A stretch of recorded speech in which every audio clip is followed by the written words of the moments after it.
Hey everybody, my name is Jordan Evans. I'm a music teacher, and in today's video, I'm going to be teaching you all about what a conductor is and how we can use a conductor's skills to improve our own musicianship.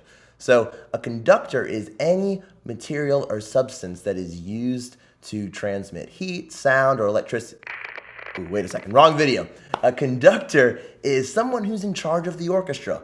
And I know for myself growing up, whenever I started playing drums and stuff and I didn't quite know what music was, I would see this guy up here, and I actually have my very own conducting baton, leading the orchestra, and I would say, what the heck is his role? It just seemed like he wasn't doing anything of significance, seeing as he wasn't playing an instrument, which is challenging. He's just waving his stick. But it turns out he actually has one of the most challenging roles. In college, I took 2 conducting classes, which were 2 of the most difficult classes I took in music. And at first I thought they were going to be super fun because I grew up watching John Williams and Brian Tyler leading the orchestra, and I thought I would be like that. But it ended up being really, really challenging. So this video is honestly useful for everybody. If you just want to know what a conductor is as a non-musician, I'm going to tell you all about it. If you are a musician, I'm going to teach you some skills that we can lend from the conductor into our own musicianship when it comes to how our music feels. Because in a sense, especially if you're a piano player, especially as a piano player, we are our own conductor, no matter what you play. And finally, if you are ever at a cocktail party, you'll have some very obscure conductor information that you can throw in. So first of all, this is the tool of the trade. As you can see right here, this is actually a handmade conducting baton that I bought as a gift in college. I got a good deal on it from a professor, and it's hand carved from wood. But you can just go to your music store and they have plastic ones that you can get for like $15. A pen also works, so does your finger. Actually, this is actually only used so it's more visible for the orchestra members to see as you're waving it. But just using your hands works just as well. So the whole purpose of the conductor is to lead the entire orchestra. So I'll include a picture of an orchestra right here, a symphony orchestra, in case you're not familiar. Sometimes there'll be 40 to sometimes 120 members, depending on the purpose of the orchestra. So the strings, which are a relatively quiet instrument, are in a large group all the way on one side. So if you're a violin player, you might only be able to hear the people immediately around you, whereas 20 feet over, 20 feet on the other side of the room, there's tuba players and French horn players. In the very back, there's going to be some flute players. And then even farther back behind them, there's going to be some percussionists, to the point where it's impossible for everybody to hear each other. So once the orchestra starts, and assuming they're all incredible musicians if they're playing in any kind of orchestra, they might come out of tempo with each other because the violin player really can't hear what the flute's doing, vice versa. So it's the conductor's job to keep everyone right in tempo. That includes fermatas, that includes stops in the music. So sometimes there's a break, and then the conductor brings them back in as he wishes. Sometimes the percussionist is playing too loud and it's creating a bad dynamic for the audience to hear. The conductor's also standing out with the audience in a lot of cases.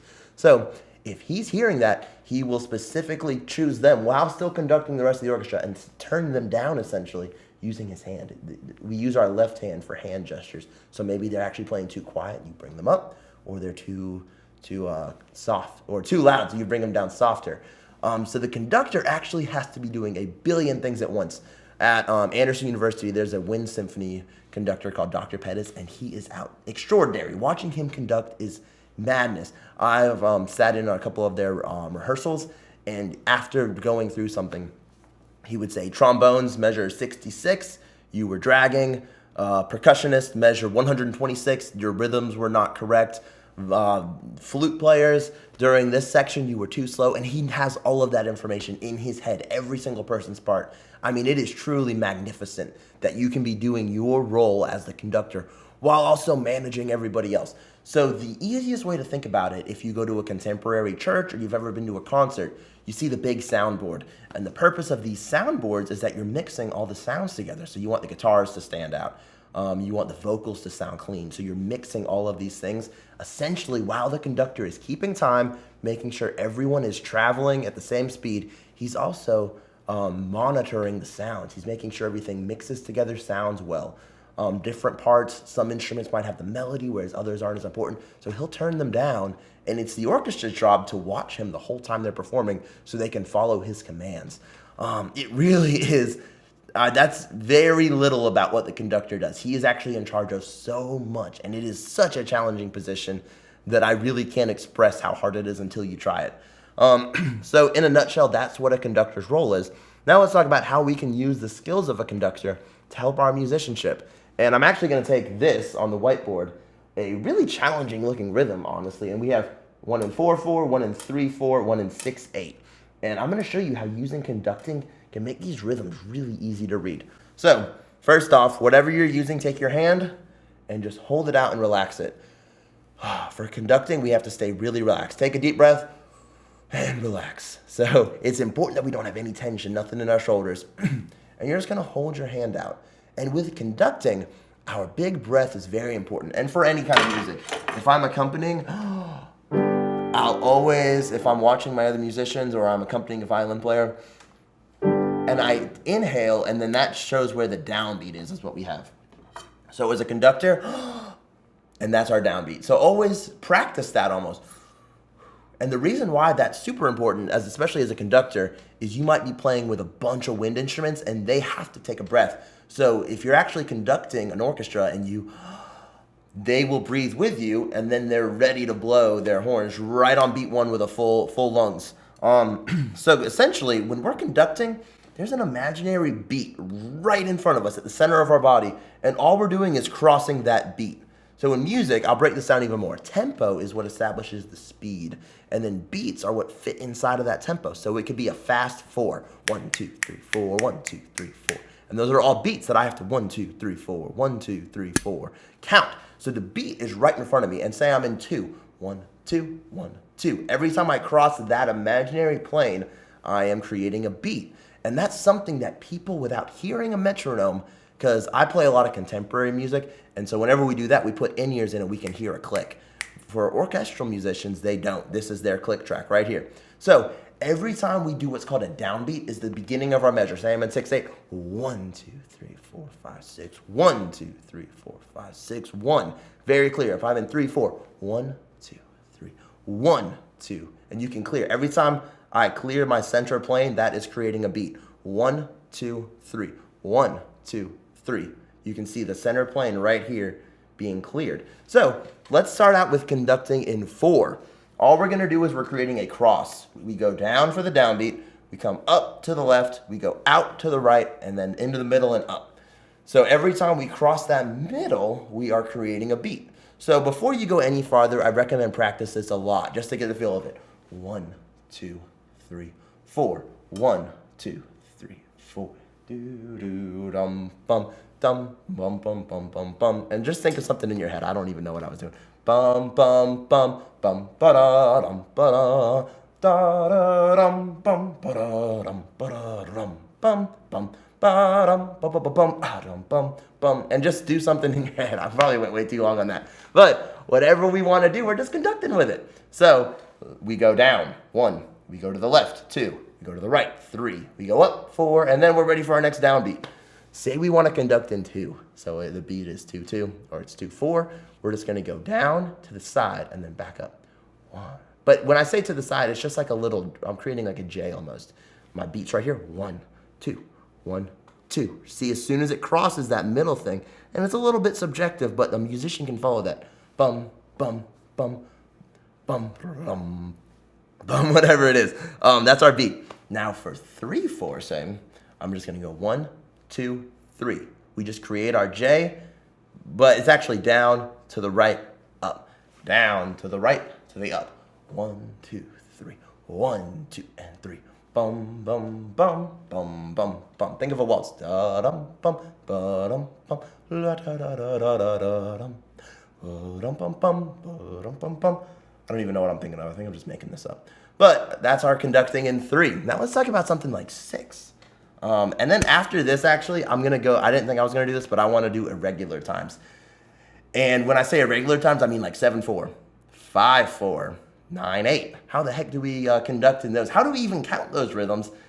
I'm going to teach you. It all makes so much sense once you get into it. So 6/8, we go 1 2 3 4, but we have to make room for 2 of these beats. All right, there's different ways. I actually can't remember. There's like the Italian way, the German way, and the French way. I don't know which one I do, but I go down 2 3, 4, 5, 6. I think the other one is 1, 2, 3, 4, 5, 6. So you do 2 at the beginning, bum, bum, bum. But I think it's easier to go down, 2, 3. You do 2 in the same direction, down, 2, 3, 4, 5, 6. Down, 2, 3, 4, 5, 6. So the 4 ones that we cover mostly are 1, 2, 3, 4. 1, 2, 3, 4. 1, 2, 1, 2, 1, 2, 1, 2. 1, 2, 3. I'm trying to give you different angles. 1, 2, 3. 1, 2, 3. And then the 6. 1, 2, 3, 4, 5, 6. 1, 2, 3, 6. 1, 2, 3, 4, 5, 6. 1, 2, 3, 4, 5, 6. And then let's show how it applies to this. So draw your attention to this whiteboard, which I have carefully crafted a number of challenging rhythms, I think. So let's look at the first one. You can see that we're in 4/4. Oh man, this is great. I need to start using this more often. We're in 4/4, and you can see we're gonna end on a downbeat. You can see where there's a new measure right here. So we're gonna end on the downbeat. We're gonna go. I'm just gonna like hum the rhythm real quick, and then I'll do it as if I'm actually gonna do it. So it's gonna be bum, bum, bum, bum, bum, bum.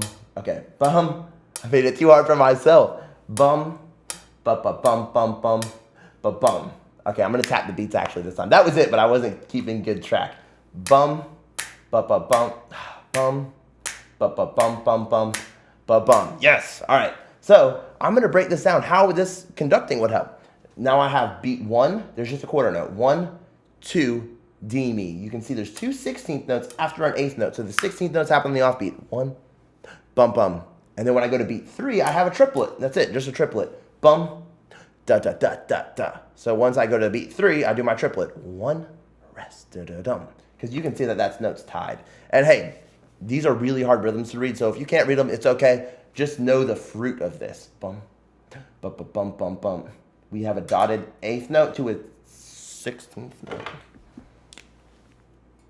To a 16th note. It was in like 9. Oh, I don't even know what it was in. It was in something weird a second ago, but I've corrected it. 1, 2, da, da, 3, da, da, bum, bum. And then you can see our downbeat is 1. So if I was to count it, I use takadimi. Don't let that distract you. But ta, di, mi, taki, do, mi, ta. That's how it would feel. Let's talk about the 3/4. So we're back in 3/4 conducting. 1, 2, 3, 1, 2, 3. We have on beat 1, we just say ta, di. We have a triplet that is tied to this D, so we don't say the downbeat of the triplet.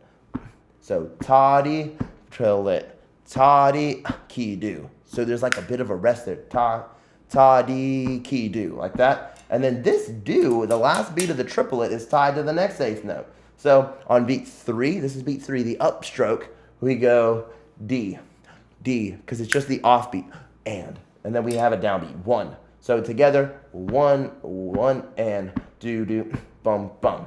Ta, di, ki, do, wait. Ta, di, ki, do, di, ta. Ta, di, ki, do, di, ta. And believe it or not, that seems like a weird rhythm, but that would be everywhere. Let's just put a melody to it. Wait. Ta, di, ki, do, bum, bum. Ta, di, ki, do, bum, bum. Ba, dum, bum, bum, bum, bum. Ta, di, ki, bum, bum, bum. Ta, di, bum, bum, bum, bum. There we go. So that's our new melody right there. All right, let's talk about the 6/8 one. 1, 2, 3, 4, 5, 6. So we have an 8th note, and this is actually called a compound meter. These are both simple meters, whereas we subdivide them in sets of 2. This is compound, so we have 2 sets right here of 3, and we count this in 3. Compound meter, 1, 2, 3, 1, 2, 3. We have an 8th note, 2 16th notes, 8th note. So the way this helps us, ta, ki, di, do. Ta, ki, di, do. 1, bum, bum, bum, bum, bum, bum, bum, bum. That's how that would feel. So we're counting on beat 1, 2, 3. Ta, ki, di, do.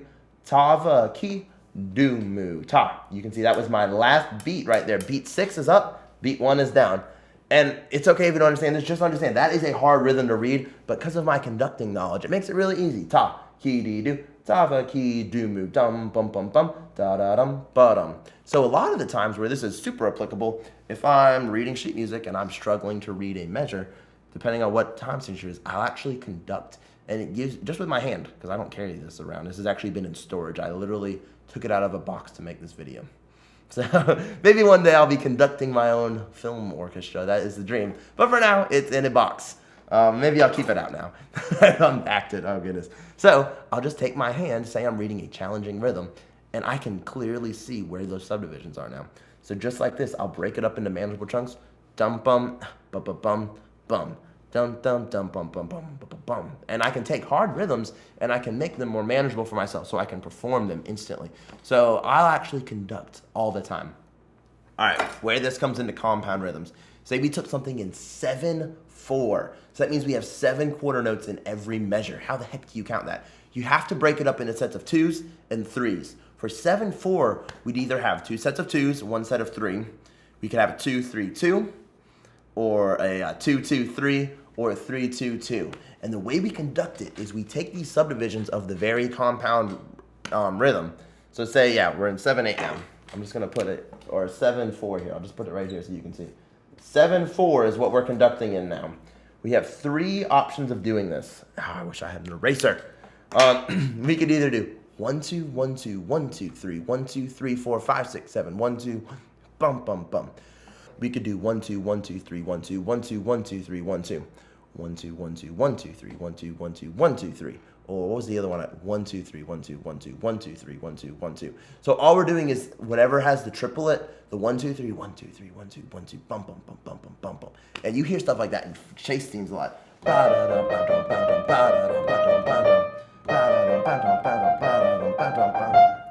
I'm composing right now, so let's go. We would go, if I can do this at the same time.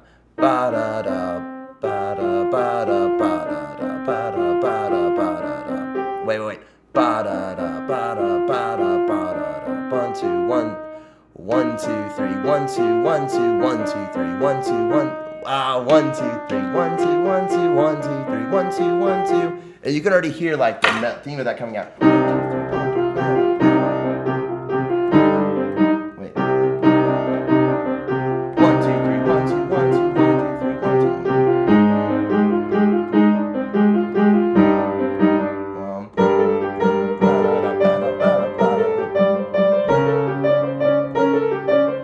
Something like that. But that would be our 7/8 rhythm. And just like that, it gives you a really cool idea of how to write something. Say we're in 5/4. So we have 5 quarter notes. 1, 2, 3, 1, 2, 1, 2, 3, 1, 2. Or 1, 2, 1, 2, 1, 2, 3, 1, 2, 1, 2, 3. 1, 2, 1, 2, 3, 1, 2, 1, 2, 3. 1, 2, 1, 2, 3, like that. 1, 2, 1, 2, 1, 2, 1, 2, 3, 1, 2, 1, 2, 3. Something like that. 1, 2, 1, 2, 3. 1, 2, 1, 2, 3. 1, 2, 1, 2, 3. 1, 2, 1, 2, 3. Or I was doing 1, 2, 1, 2, 3. 1, 2, 3, 1, 2. 1, 2, 3, 1, 2, 1, 2, 3, 1, 1. I don't know why I'm doing everything minor right now. 1, 2, 3, 1, 2, 1, 2, 3, 1, 1. Something like that. So just you can clearly see this has a lot of fruit to it. As soon as we learn this. Also, if you ever have a dream of conducting your own orchestra, play some music. See if you can follow along. If you're looking for any really good movies, watch How to Train Your Dragon. Has some awesome stuff in it. It has a lot of 12/8 actually. I'm trying to think of that main theme, the dragon racing one. Dum bum bum bum bum bum bum bum bum bum bum bum bum bum bum dum dum bum bum bum bum bum bum bum bum bum, and pretend like you're leading your orchestra. Your face actually tells a lot. Oh my goodness. In conducting class, I'm really not a good sight reader. Sight reading, and 4 years ago, I was even a worse sight reader when I was in college because I grew up playing everything in my ear, and I would just hear my teacher play something and I would pretend like I was reading the music, but really I was just repeating what I heard. So whenever I was in conducting, I had to sight read piano music, which was really challenging. With whoever was conducting, I would sight read the stuff. And if Dr. Pettis was composing, he would shoot me a really nasty look if I wasn't keeping up in time, which was often the case. So you can tell a lot with your eyes. You can show brightness or you can scowl at someone. And a lot of that portrays the mood of the piece as well. You can be whimsical, or you can be sad or melancholy. Lots of things, so in your face as well. But just pretend like you're conducting your orchestra. It's a lot of fun. And maybe one day you'll get the opportunity to actually do it in front of a real orchestra. But at the end of the day, I hope this video was helpful for you guys. I went over a lot of knowledge, and if you knew nothing about conducting or nothing about what a conductor does, I think this would be a pretty cool video to watch. So let me know what you think. If you didn't know how to understand these rhythms, forte the like button and accent the subscribe button. Oh man. And let me know in the future. I'll make more videos about stuff like this because I love teaching. Like I said, I'm a full-time teacher. This stuff is super, super fun for me. So I would love to make more stuff like this in the future. Just let me know what you think in the comments, and I will see you next time. Have a good one.